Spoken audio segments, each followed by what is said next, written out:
Velkommen til Fafo Østforum, som denne gangen vil bli holdt på engelsk. Welcome to this seminar, which we are going to take a closer look at the current situation for labor immigrants and the prospect for labor immigration to Norway in the near future. And we plan to finish at 3 o'clock.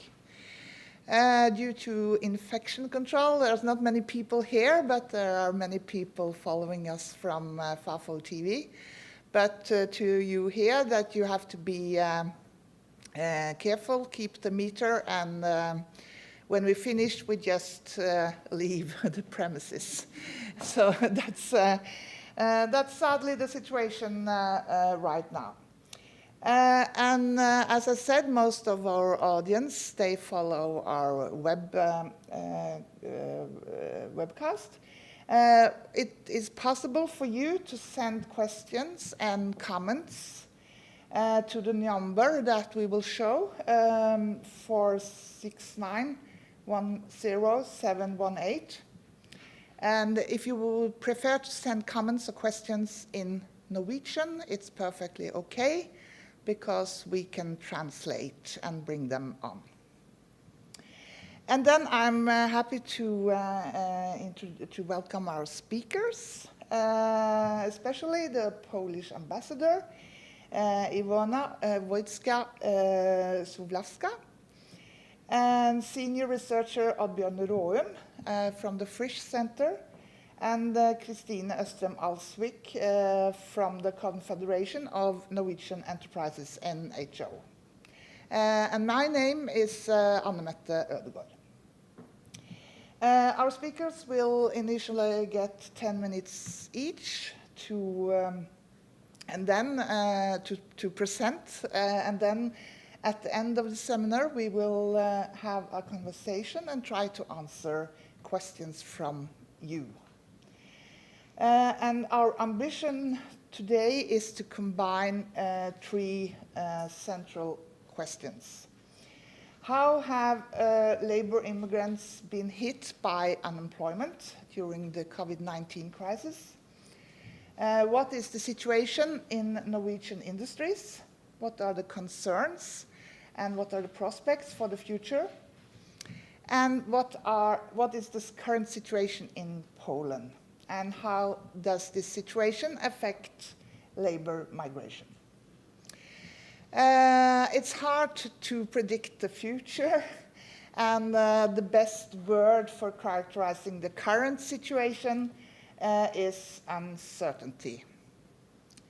During the summer, we learned a lot about labor shortage in connection with the berry harvest in Norway.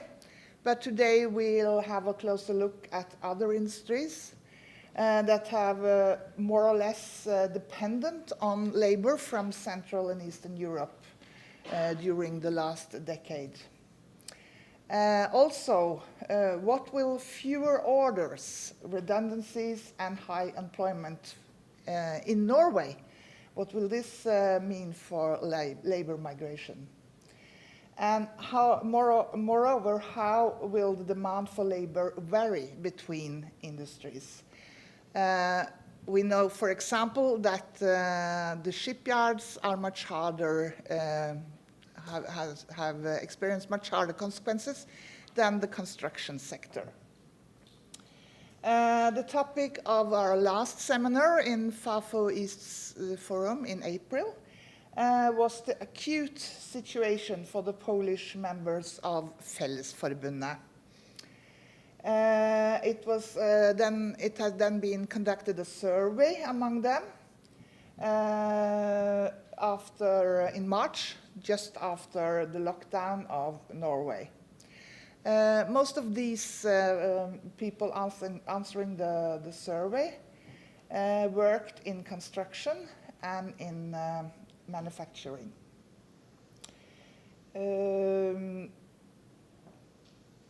And 50% reported that they had lost their job or had been redundant.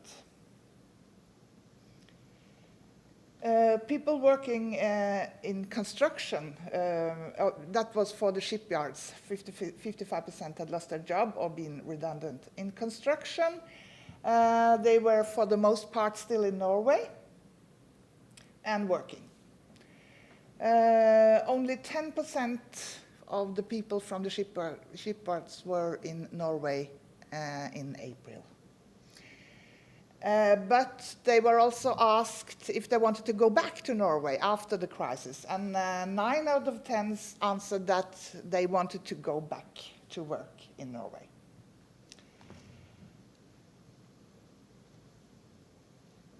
In April, 59% of these people from this survey were in Poland. In June, when we had this,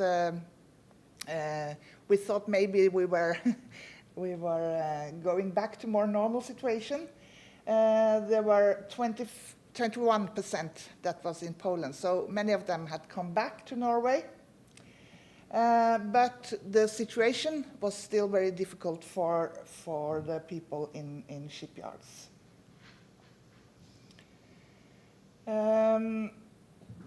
Another important topic is the consequences for the most central country of origin, Poland.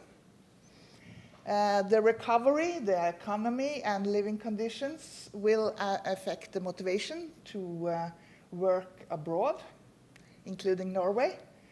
And what kind of challenges have Poles that work abroad met? We've heard some of it on the last from these surveys. And what is known about their situation. But there's also a more general trend here. The peak of labor immigration to Norway was in 2011, so it's actually 9 years ago. And since then, the numbers are more than halved. And in 2018, the number of Polish immigrants was at the lowest since 2004 and the EU enlargement. So another question is, will the COVID-19 crisis boost this situation and this trend, or will they come back to us? From previous research, we've learned that the demand for labor and high salaries are among the most important push factors for labor migrants. But first, today, we'll have a look at the current situation when it comes to unemployment. And I'm happy to welcome Oddbjørn Råum. And the question to him was, how have labor immigrants been hit by unemployment during the COVID-19 crisis? Thank you for the invitation. I just use this microphone. Yeah.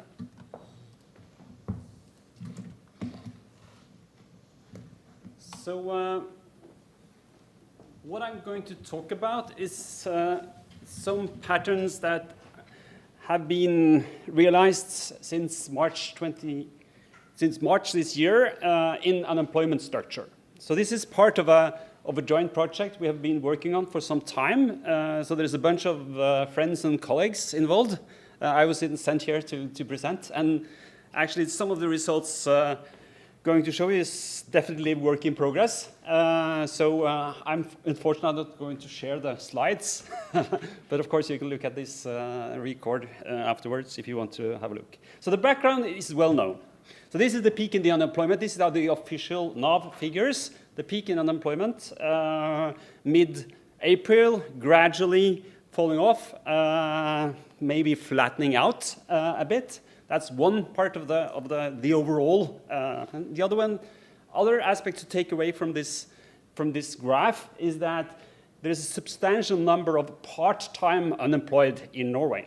And that's what we're going to address to some extent, because we have extensive data on how much each unemployed worker actually work by using their report cards. So we have information from their weekly or bi-weekly report cards where we can actually measure how much those who are part-time employed actually work. So that's the third feature of this picture, is that there was substantial unemployment in Norway at the time of the crisis. When the crisis hit, it was about 100,000. I'm not going to talk about those people today. I'm just going to focus on those who became unemployed after the crisis hit. So you can think about some COVID-19 unemployed, or koronatiltakene in Norwegian. That's the topic of my talk.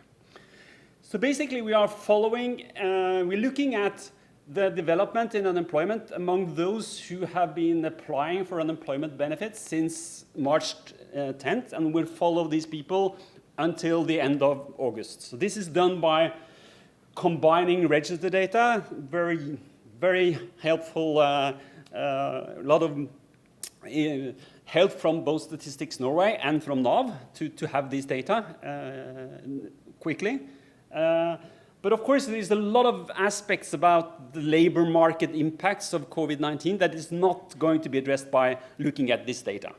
For example, there is nothing to do about the 100,000 who were employed. There is nothing about labor supply adjustment of those who are not unemployed. There's nothing about self-employed freelancers. There's nothing about labor market entrance, youth coming into the labor market. So there are a lot of issues that's not going to be covered, what I'm talking about today, which will be interesting topics in the months and years to come. So the data sources are those who have been applying for unemployment benefits. So we have the report cards. We also combine it with so-called avmeldingsdata, which are the data on wages and hours provided to the Norwegian authorities. So also keep in mind that we are looking at residents. So that's something to do with the data structure where we put these data up. We're talking about residents and not about short-term migrants. So we're not talking about unemployment among who are not residents of Norway. So we're talking about unemployment among immigrants. So we do it by splitting by country of birth or groups of country of birth, as we will see. We will focus on, since this is about labor migration, we focus on broad groups of countries where we can think about two main groups that is associated with labor migrants. Those who are born in Central Eastern Europe, who become members in EU in 2004 and 2007, and also other European or other rich countries. And then we combine this with demographics about education, income, family structure, and so on.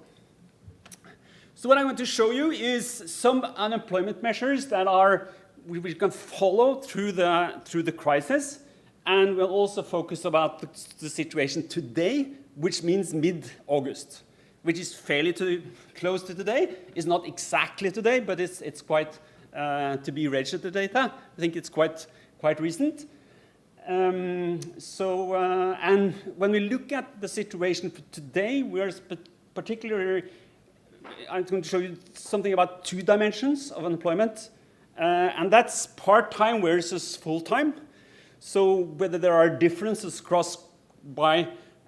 among labor migrants when it comes to part-time or full-time unemployment, and also this distinction between temporary layoffs or furloughs or permitterte in Norwegian on one hand, and persons who are ordinary unemployment benefit seekers who are more permanently laid off, or to the expansion of a contract or for other reasons.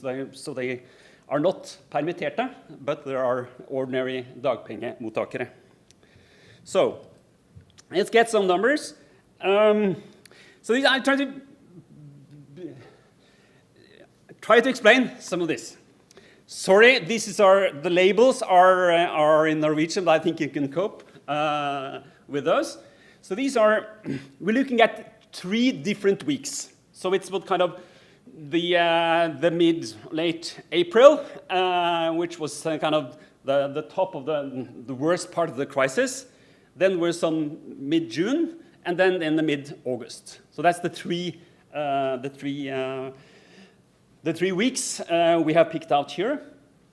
And of course, what we see from the left part is It's kind of persons, full-time unemployed persons. It's a combination of kind of full-time equivalents, which I can say that. In that case, it's not a number of heads because it's a combination of full-time and part-time unemployed. So it's a kind of mixture. But we see that there are one important thing to of course, realize from the left part. And that is the majority, as of course expected, are Norwegian-born. That's for all 3 periods. The majority are Norwegian-born. But when it comes to the fraction of those who are in the labor market at the entry, so we talk about percentage in the right part of the figure here, then we take the unemployed and divide it by those who were workers at the entry or by late February. So kind of risk population is those who were working as employees before the crisis, and then we look at employment relative to those numbers. And then we can see that at the peak of the crisis, the unemployment rate was nearly close to 20% for those born in Central Eastern Europe and from the rest of the world, which was not the double, but the kind of 50% or something like that higher than for the average or the Norwegian-born. So what we see here is that it drops across all groups during the crisis, but of course there is a tendency here that in relative terms, the unemployment have been, as we go along, the employment hit the labor migrants harder in relative terms. So in absolute, so here is the tricky part when they look at the unemployment rates. Should you think about the difference in percentage points, or should you think about differences in percentages? Because, of course, when unemployment drops significantly, you would expect that the difference in percentage points will be lower, but it may rise in percentage because the level is lower. So the next picture is going to address this. So let's focus on those who from Eastern Europe. So here we have percentage points. So what we do here is to think about, okay,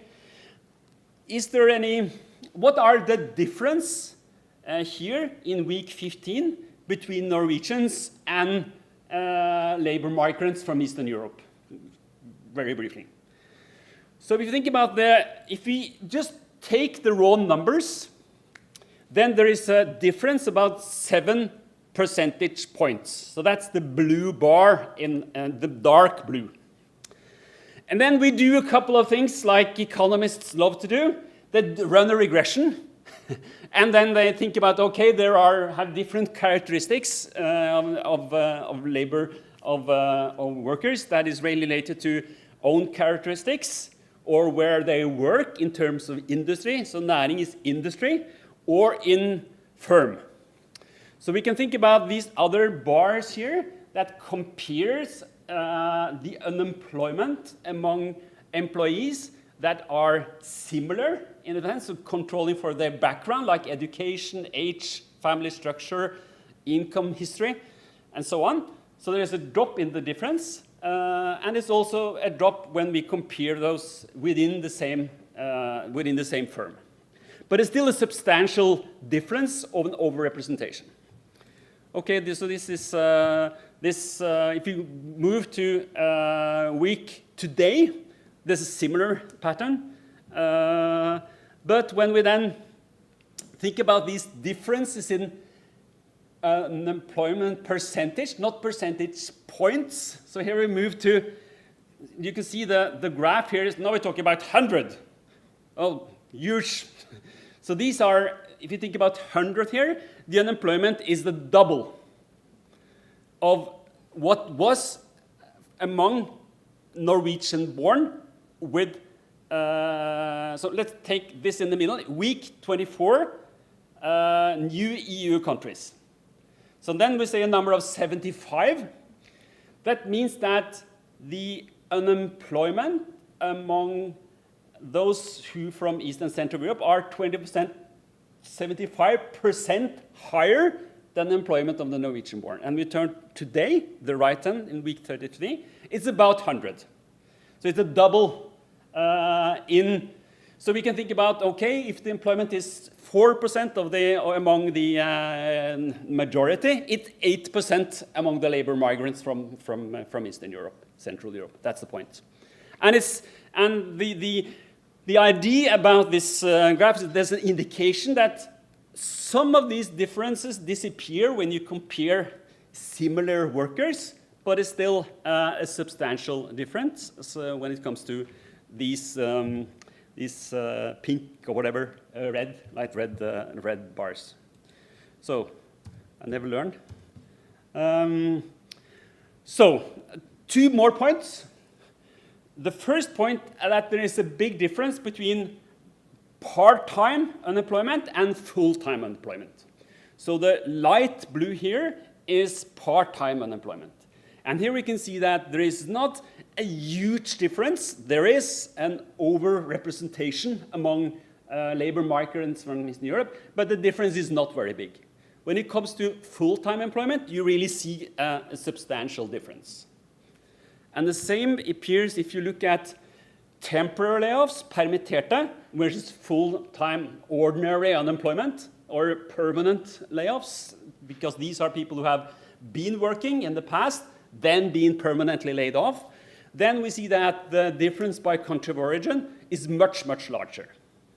So the conclusion is that, okay, we see that immigrants are overrepresented among the new employed since COVID-19. There are clear tendency that there are increasing differences by country over time, not in absolute percentages, but in relative terms.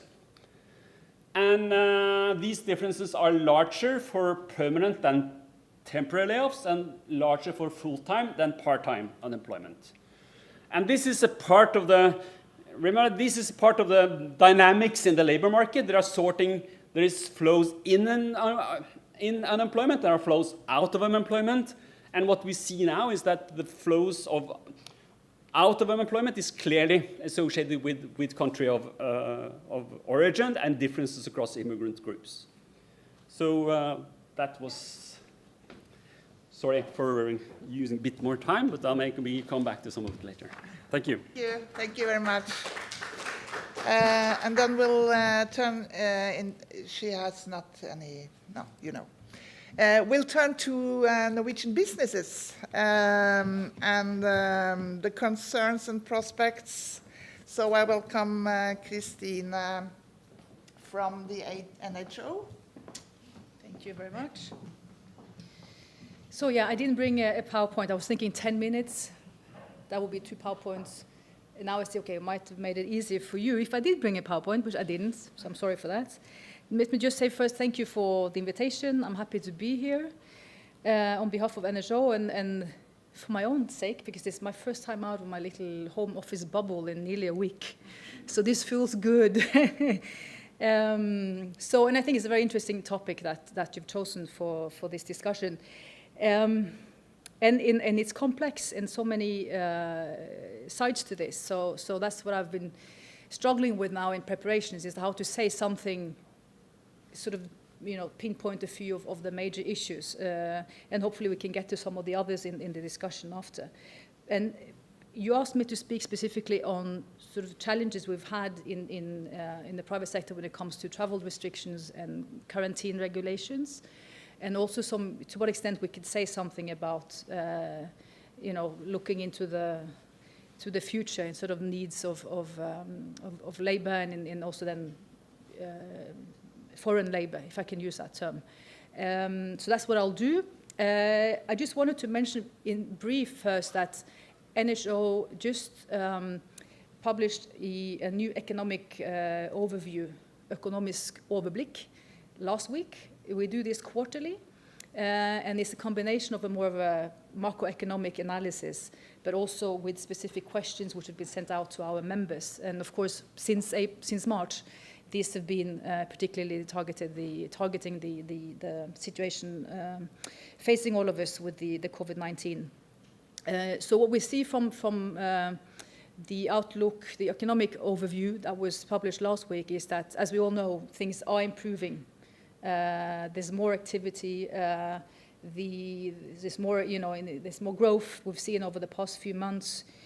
Even if we're still behind where we were, and it's going to take us till probably 2021 before we're even back to where we were, say, second quarter 2019. So it is a very tough situation that we're in.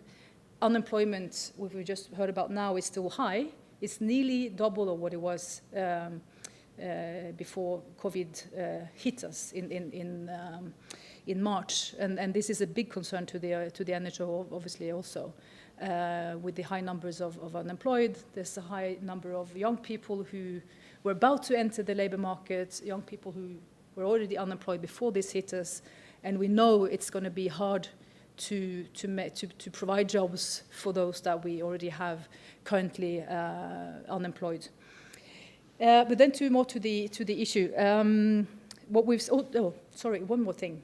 Again, from the survey we did among our members, which came out last week, I just wanted to pinpoint. So we've asked them in terms of if they've seen that they have lower levels of demands this year, and about 50% say that they do have lower level of demands orders this year compared to last year, and also in terms of prospects going forward. About 35% of our members, and this is among, of course, the respondents from the survey, about 35% expect worsened conditions next year. So they're more positive for the current year than what they are for the next year. And I think this is important to have in mind. So if we go to the industry sector, Norsk Industri, the Federation for Norwegian Industries, they also do surveys among the members, obviously. It's quite interesting to read for those of you who want to look specifically on this. They call it koronaanalyse, the corona analysis. They've done several of these, and they're available online. The last one, which came out also just a few weeks back, showed that also for them, among all the respondents from the Federation of Norwegian Industries, they have members representing a large amount of different companies, different economic activities. But among them, again, also the same, about 50% of the member companies who responded say that they see a decline, or they expect a decline, both in amount of new orders coming in and in turnover for this year. So the numbers are dire. And particularly for the industry, which is already said also by Anne Mette, there's a variety also here. Some struggle more than others. The shipyard industry, a lot of the maritime sector, they struggle currently, linked to drop in oil price, lack of demand for the produce, and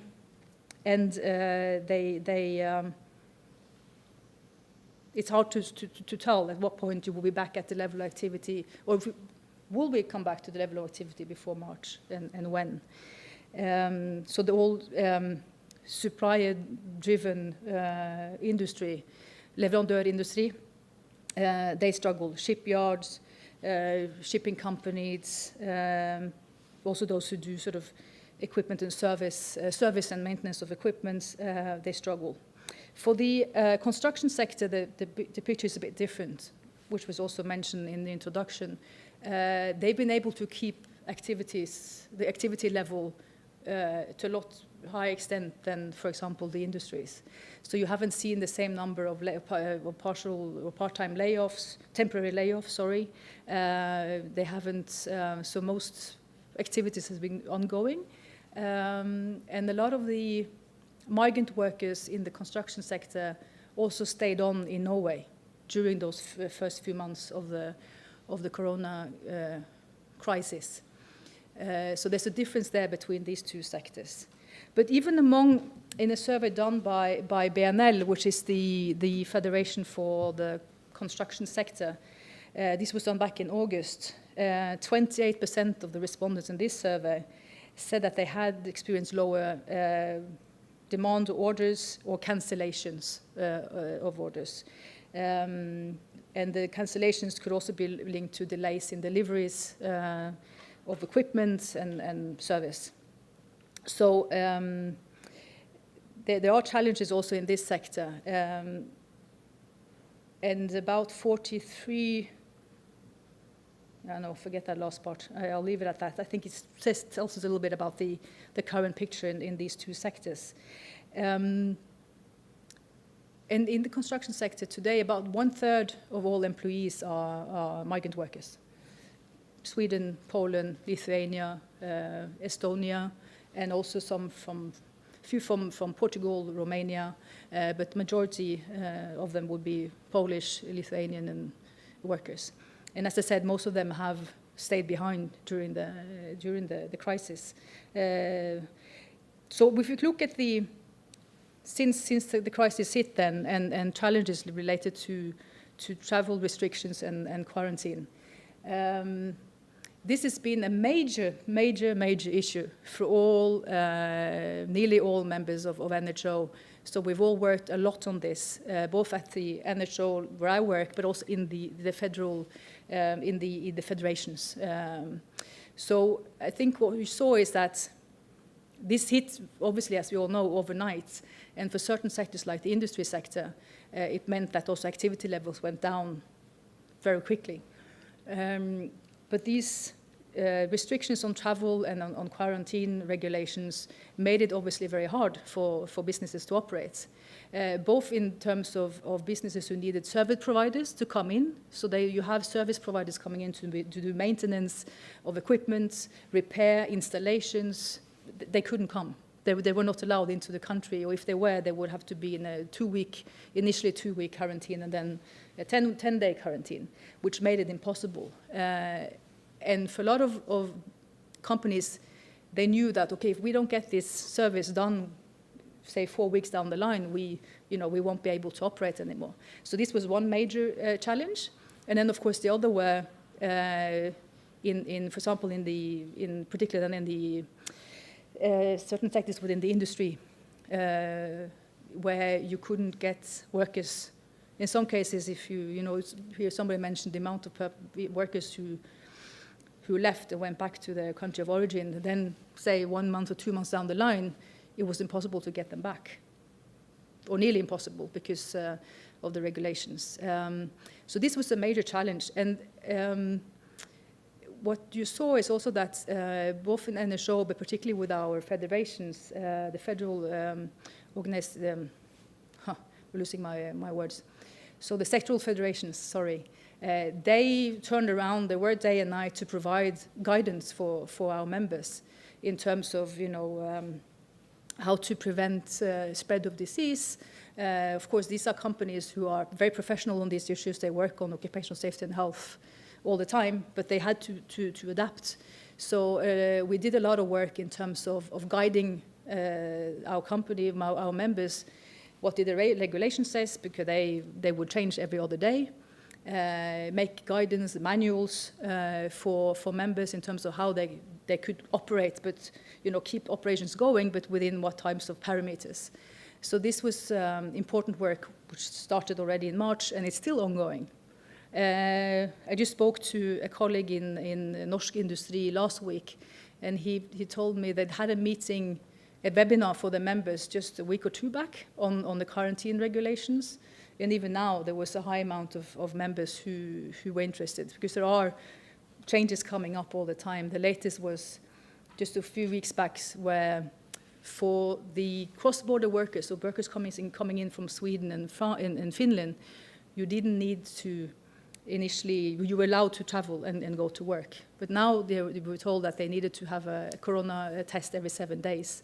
So of course, this was a major issue for a lot of our members.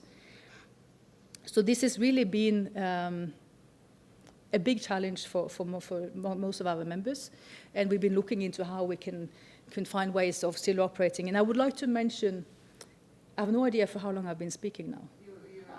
I'm finished, okay. Can I still 2 more minutes? 1 more minute. Number one.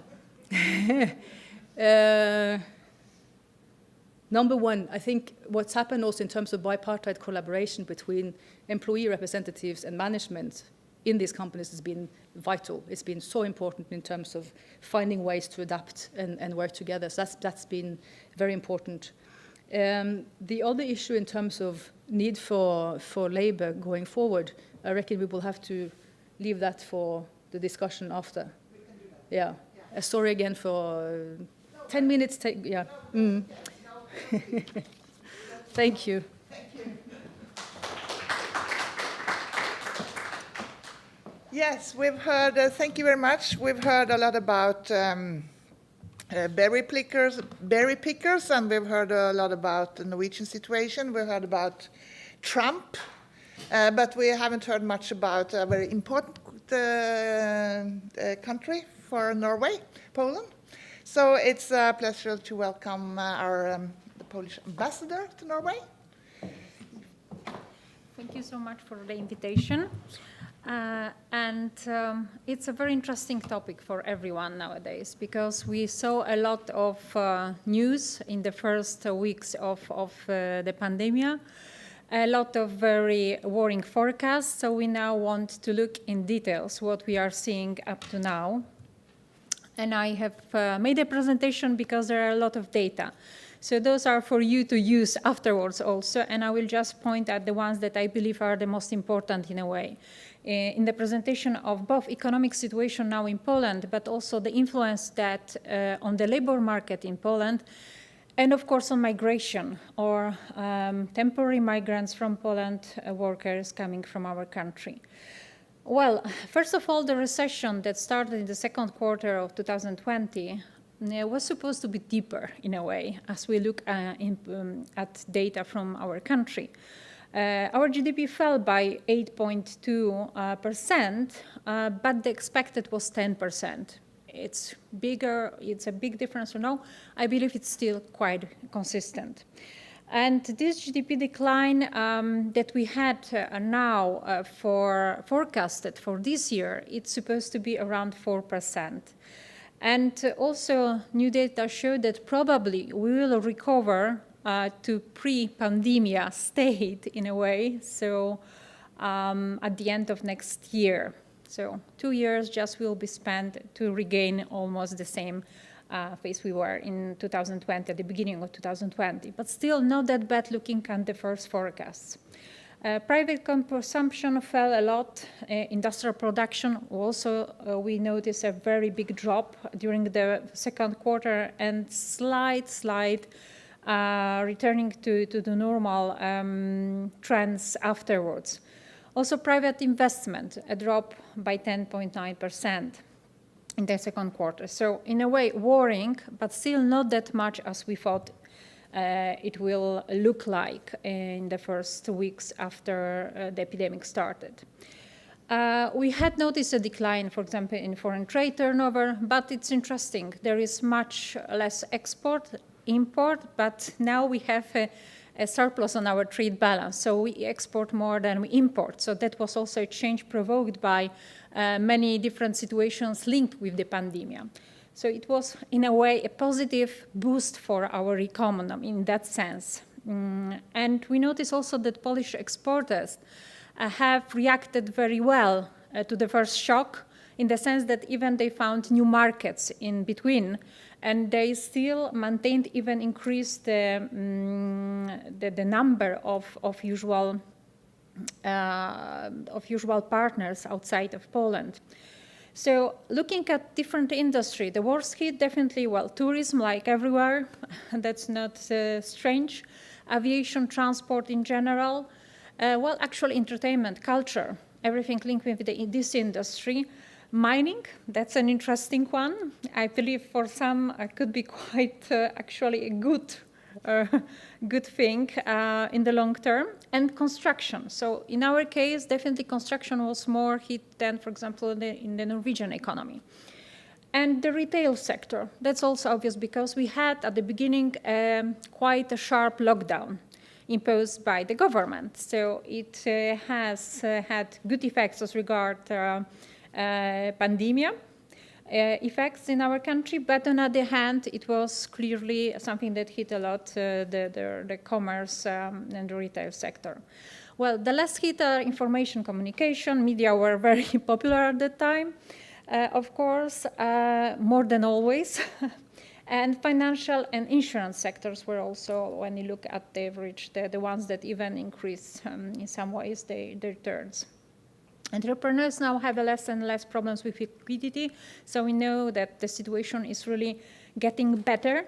And that's interesting that almost 2/3 of the surveyed companies assess it is sufficient for them to survive a period exceeding 3 months. So in a shorter, medium term, they see that there is some green light there.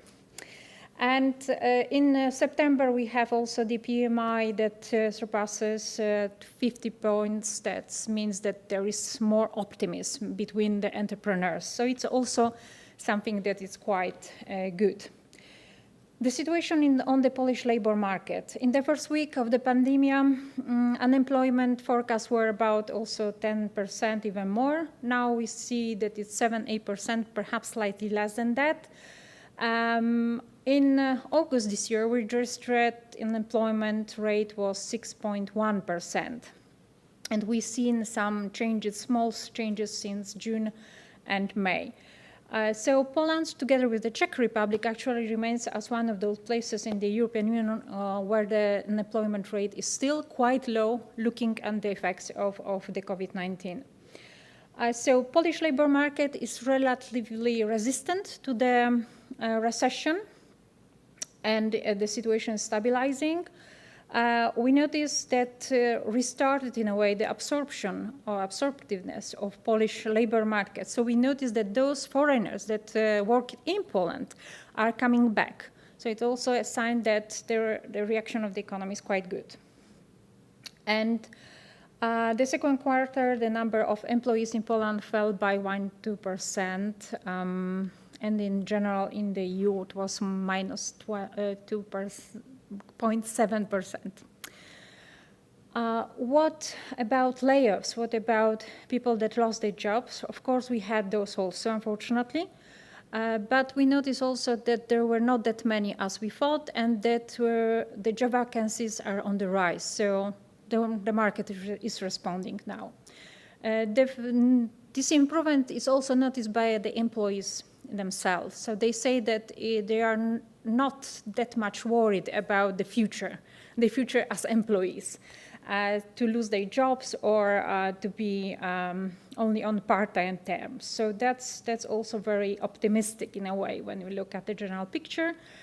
And well, the Ministry of Finance forecasts that the increase in registered unemployment this year should be around 8%. The Ministry of Family, Labour and Social Policy 7-8%, and European Union forecast 7.5%. So somewhere around there. Like always, those forecasts are based on slightly different data and groups. So what was the reaction of the Polish government? Well, we have, first of all, a lot of restrictions in the first phase. We were banning almost the entrance to our country in a way. So it was very difficult to go back also to Poland for some of the employees, Poles that were also here in Norway. And as embassy, we know something about that.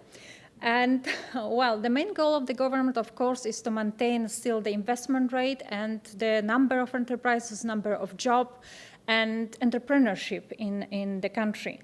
And the main elements, of course, of the reaction are tax changes, not enhancing definitely taxes, but rather the other way around, especially for SMEs, for small macro entrepreneurs, and in the implementation of investment projects. That's also something that we think that will enable the economy to go back to the right levels. New public procurement law, non-returnable loans. So definitely these things that will help the employers to maintain jobs or even in a perspective enhance the number of jobs available. The aid package value is as high as 15% of our GDP. So it's quite a big thing. Of course, in that sense, it's also linked with a deficit, but still below 53%. So not that bad when we look also at other countries in the European Union. And the value that was provided The value of aid provided already is around Polish zlotys 140 billion, so it's around 31 billion euros. And we see that it's still growing, as we notice the second wave, unfortunately, in our country. So we think that 6 million employees were in this way or in another helped during this process. So now we focus on supporting companies in financial problems, directing some public funds for investment, or lowering the tax burden, especially for those who want to invest in digitalization, robotization, in new technologies, and things linked with the green transformation. That's one of the main priorities. And of course, labor code reforms, because we saw that sometimes we should perhaps think on a daily basis on trying to combine remote work with normal work. Companies notice that it's possible. So now we have also those results. As regards migration from Poland, well, Poland was always a migration country. And due to different reasons, usually historical ones, and we had a quite tough and interesting history from that point of view. But of course, the last big wave was in 2004 after accessing the European Union. It was really a big wave of migrants coming from our country to different countries in the European Union or the EA, so also Norway. We noticed that from 2004 to 2018, 2.55 almost millions of Poles migrated to other European Union EEA countries. It could be permanent migration, it could be temporary migration, different kind of migration. So we notice now that after especially the big change in the United Kingdom, the relation with the European Union, we had received back a lot of people, a lot of Poles are going back home. So we notice the change of the pattern.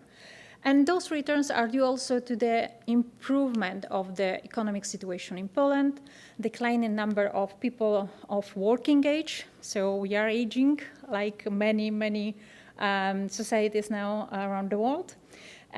Persistent low unemployment, so new job possibilities, reducing the wage gap between Poland and other countries, and also the change in social and family policy of the government. And here we have programs like Family 500 Plus, or now the program also for pensioners, to also try to make them more comfortable and in a way to try to combine working and family life better, in a better way.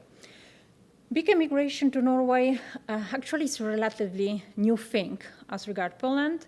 We saw that starting especially from 2010, 2015, then it was stabilization. Then again, in 2018, we saw a slight drop of migrants, Polish migrants here.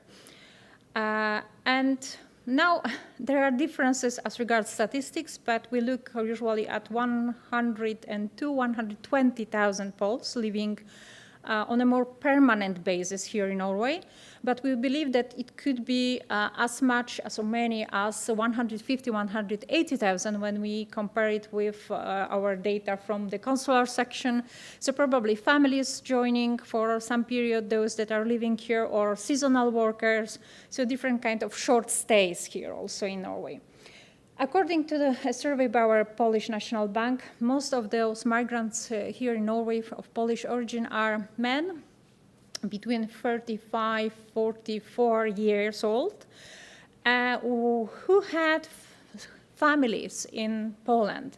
Sometimes they bring the family here, but often the family remains in Poland. It does mean also that they do not look in the long term then rather to remain, to be a Norwegian citizen, for example, in the longer term.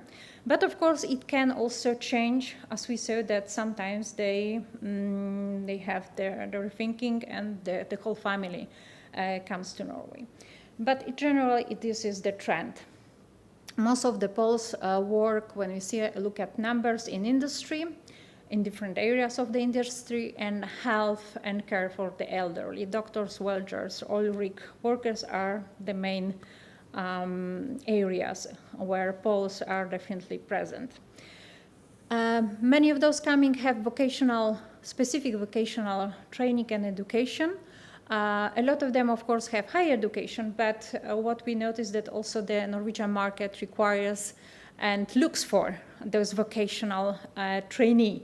So those are the ones that will find easily work, even independently of the pandemic in a way. In the case of Norway, much lower the percentage of Poles that plan to stay permanently. We have those data from our bank. And what is the main reason to migrate to Norway? It's still the difference of wages. So basically that's 50% of people that were questioned, they said, yes, it's the main reason. Over 40% of those declared that they will go back if the wage in Poland will be around 6,000 zlotys, around 1,350 euros. And if it will be, of course, bigger, then the number increases also. Wages and salaries in Poland are growing and quite fast in the last few years. And the ratio between salaries in Poland and Norway in 2015 was around 47%. Now it's more 59%, almost 60%. So we see a huge increase of the wages in Poland, and also it could be pushed up a little bit more even by the increase of the minimum wage that the government is also proposing. But despite of this, when we look at long term, we see that reaching the ceiling of this PLN, the Polish zloty 6,000, is quite a long way still for us. So that, I believe, will sum up the main points to start the discussion today. Thank you. Thank you. Thank you. You can just stand here, and you invite you up, and we'll have time for some questions and remarks. Just start with you, Christine. Do you think there are a worry in Norwegian industries that there will not come enough people to work in Norway, that it's not attractive enough in the future, based on what the ambassador told us about the situation? I can't answer that. Huh? I'm not sure.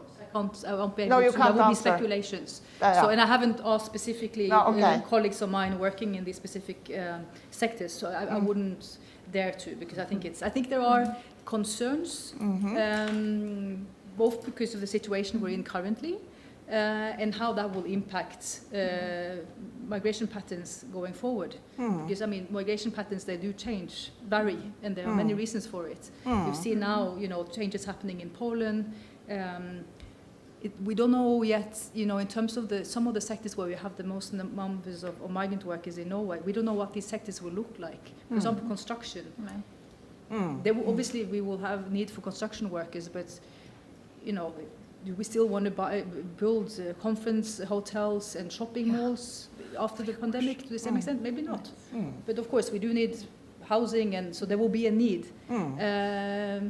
So I think, and just if I can add one thing, I think what we've seen so far is, a lot of the migrant workers coming to Norway, they've been coming for a number of years, whether they stayed more or less permanently or if they travel back and forth.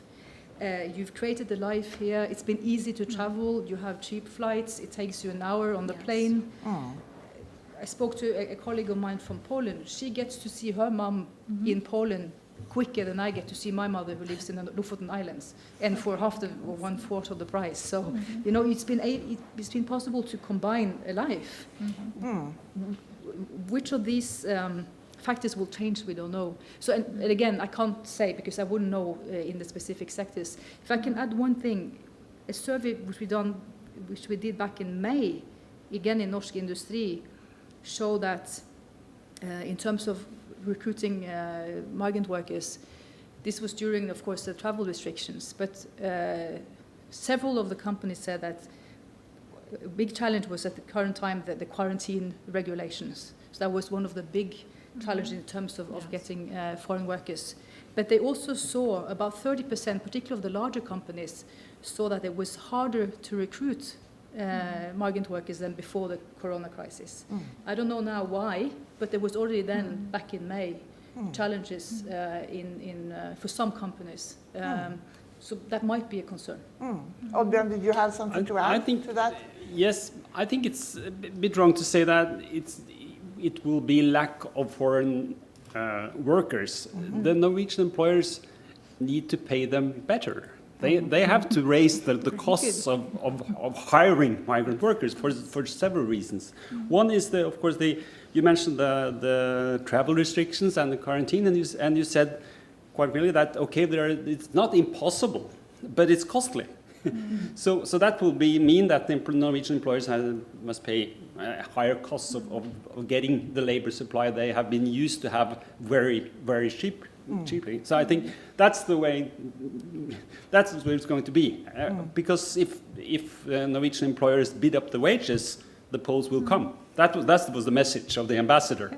Because there's really a quite flexible labor supply at the margin, which responds quite quickly, actually, to relative wages between Norway and Poland, and that was the take-home message I take from the ambassador. So it will be more costly for Norwegian employers, but I think they will come. Do you want to answer that? Yes, I believe that we cannot say for certain definitely what will happen, because we don't know how many waves we will have of the pandemic, how long we have to wait for a vaccine, and so on and so forth. So if there will be more of those barriers imposed in the next few weeks or months, definitely it will have a direct repercussion on the labor market, both in Poland, in Norway, in other countries.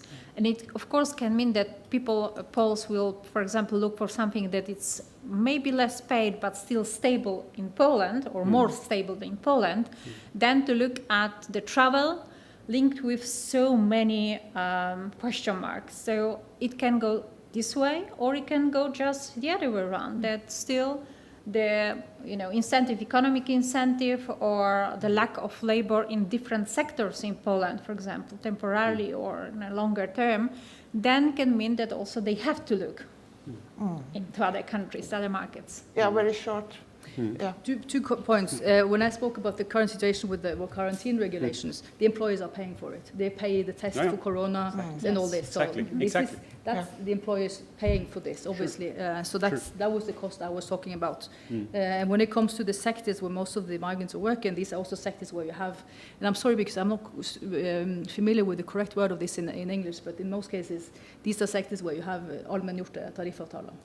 So extended collective agreements. Thank you. Sure, but there's no you can pay more if you don't get the labor supply you want at the allmenngjort wage. Then you can easily, you are free to pay a higher wage and get the labor supply you want from Poland or from abroad. We have some questions from the audience, so I think we'll jump to that. In our last seminar in April, it was a lot about people that had lost their jobs, foreign workers that didn't get their beneficiaries from now because of different problems. And there is a question here about report cards. Do you, in your study, is that report cards in Norway? I guess it is, or is it? Sure. They didn't send it from Poland? Or no, other there are, foreign of countries? course, regulations on how you can travel if you are unemployed and on different benefits. As we know, there's a lot of discussion about where you should stay on different kind of benefits. But and you could, in principle, be applying for a job where, if you're unemployed, and stay elsewhere in the European Union. So we don't really know that.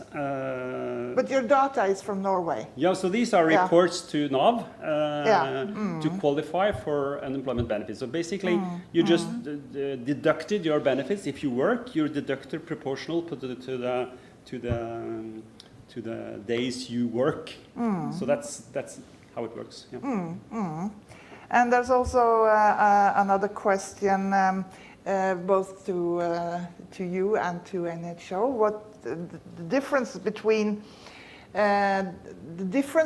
countries In is it when it comes to unemployment and redundancies? Is it because they work in different sectors, or do you have any explanations for that?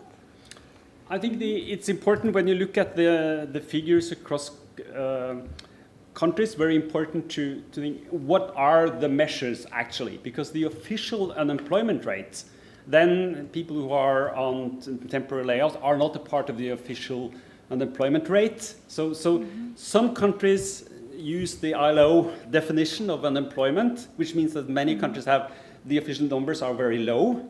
I saw that the ambassador referred to registered unemployment, which is more similar to the official NAV figures. So it's kind of complicated to compare unemployment rates because some countries have still are the workers still in contact with employer and not recorded as unemployed by the ILO standards. And some other countries, like in the US, they just disappear from the employer and show up in the unemployment figures. So it's kind of tricky to make those comparisons, actually. Yeah. I know that the European Union, Eurostat have tried to make some, but I'm not an expert on the comparability here. But one should generally be a bit concerned about the numbers. Yeah. I have another question for NHO, for you, Christina. Are there any signs of increased investments in new technology as due to the crisis, or is that too early to say? Or? No, I think that's a valid question, and one of my points I never got to, since I had way too many of them. Yeah. No, we've seen that already in many of the sectors where where they're struggling, like I said, again, within the industry, but also others. There's already a lot of focus on transitioning and finding new markets and also using technology. So this is quite high on the agenda for many, and both in terms, like I said, finding new markets, but also I saw one reference to this also in terms of for communication with clients. You can't travel, you can't physically leave Norway, but you need to be in contact with possible buyers. And that we also see here, for example, use of technology in new ways. I'm sure there are some other more interesting examples than these, but I think you see it across the bar that this is very high on the agenda for everyone, because it's just sort of, as we all know from other debates, that the situation we're in has sort of exacerbated the focus on the green transition as well as use of technology in new ways. Oddbjørn, did you have any comment to this? Yes, just sorry. There is. I just saw a UK survey, which is quite interesting, on new technology by Centre of Economic Performance. We look at the website. I think that will be also a topic for NHO's future surveys.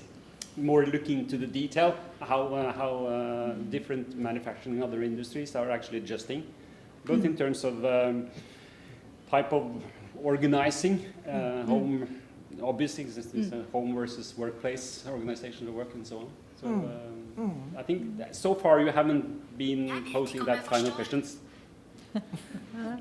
So far NHO has not posed that kind of questions in their survey.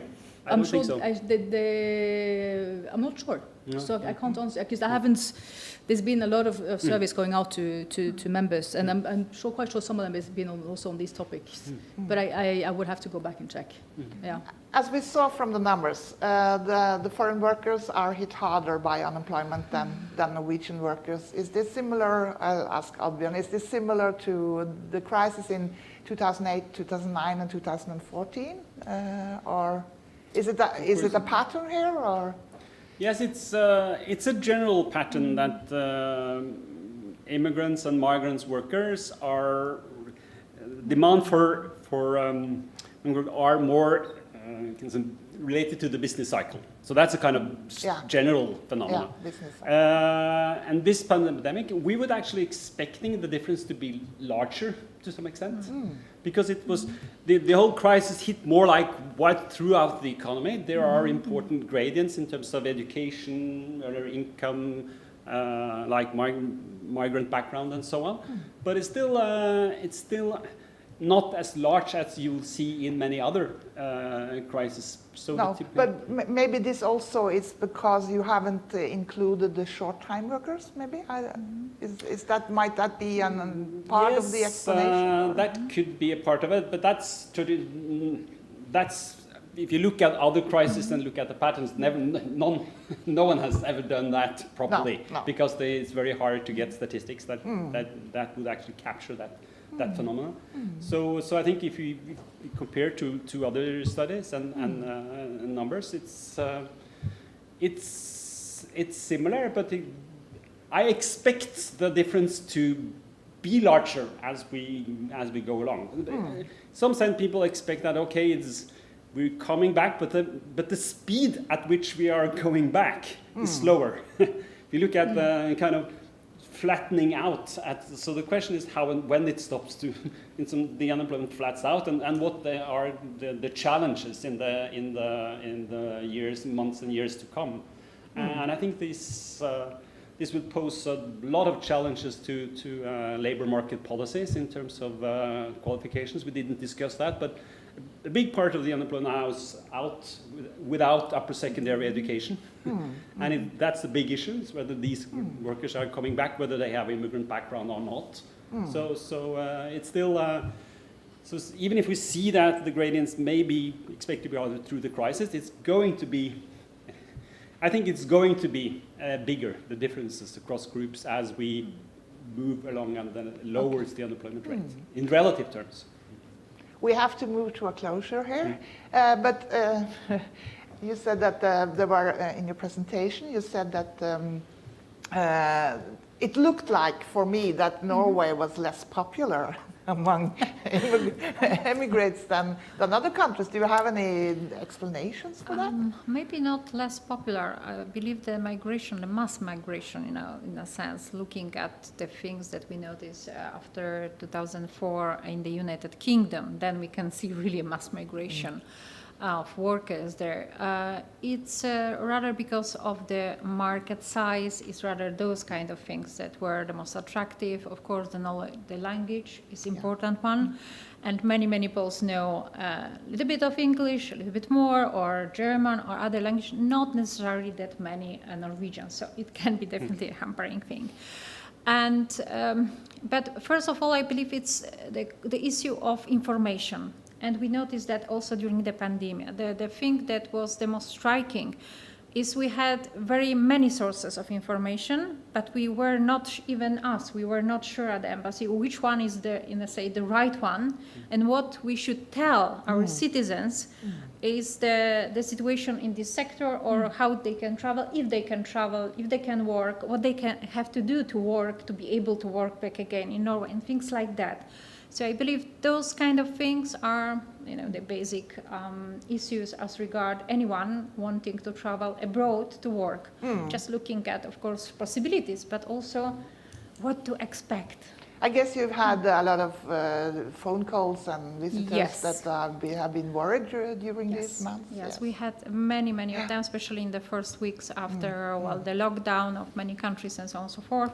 We had many questions, a little bit linked also with the NAF issue, but definitely more linked how can I get back home, and afterwards how I can go back to Norway, for example, because I have a contract, I want to go to my usual place of work.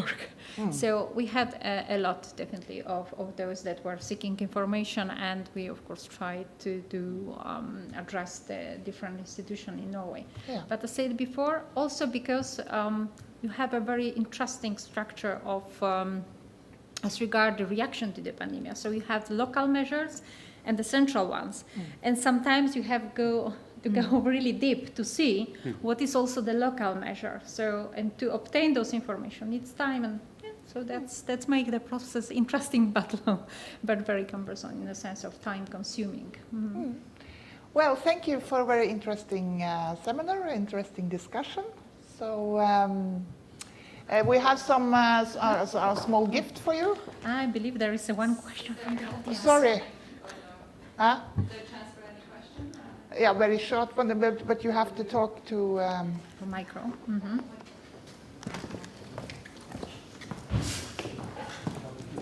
Jeg skulle komme til deg. Jeg må gjøre en sånn. Okay, so, hi, my name is Alexandra Czech. I work as the leader of social work at the Salvation Army Migration Center. And during the pandemic, we have seen an extreme increase of people who are in need. I would say up to 60 to 70% of increase in Polish people who are looking for help. You have raised question as saying maybe we need higher salaries, or maybe Norway is not such a popular destination anymore. But wouldn't you say that the pandemic basically highlighted the structural violence that exists within the Norwegian system? It's not the most friendly, welcoming system for work migrants. We don't have a coherent working policy in Norway towards the work migrants. The practicalities of having to register to access the welfare benefits are extremely difficult. And it was impossible for people to claim benefits, and they were made unemployed. It was impossible to log into the systems because of the D numbers and lack of access to the healthcare as well.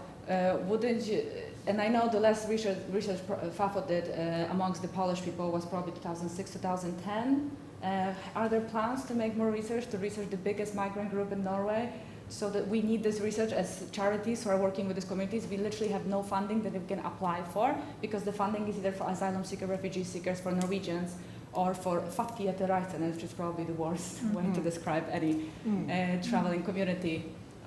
We are currently working on a project about is there plans for more? Is current ongoing. What about work migrants? Because we've seen that work migrants become we are also in the making of a survey among Poles and Lithuanians that live in Norway. Okay. Yeah. So and that's about working and living conditions in general.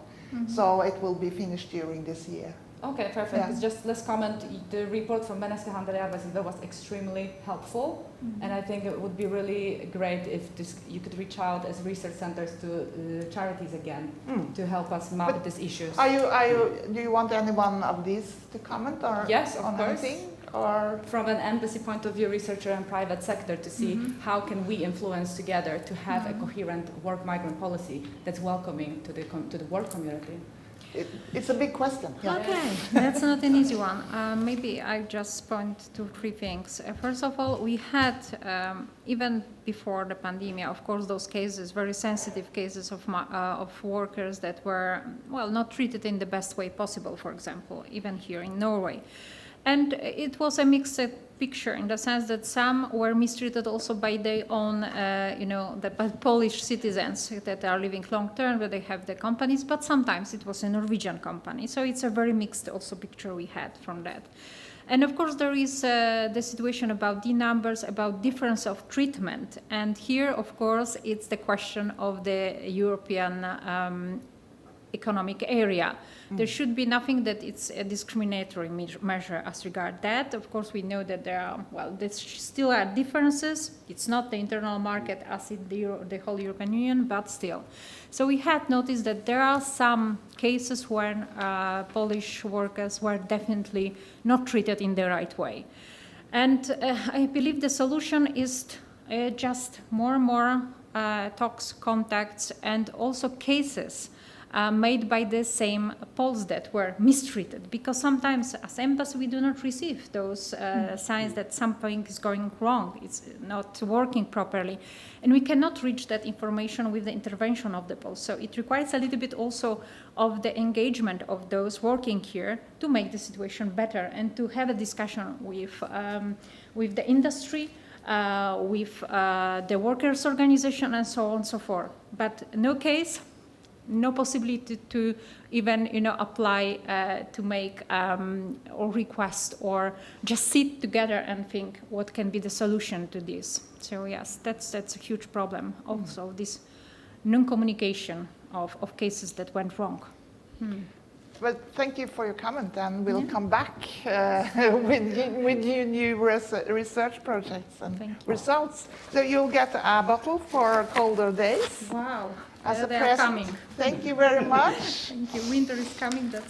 Thank you for coming, and thank you for watching. Thank you. Yeah.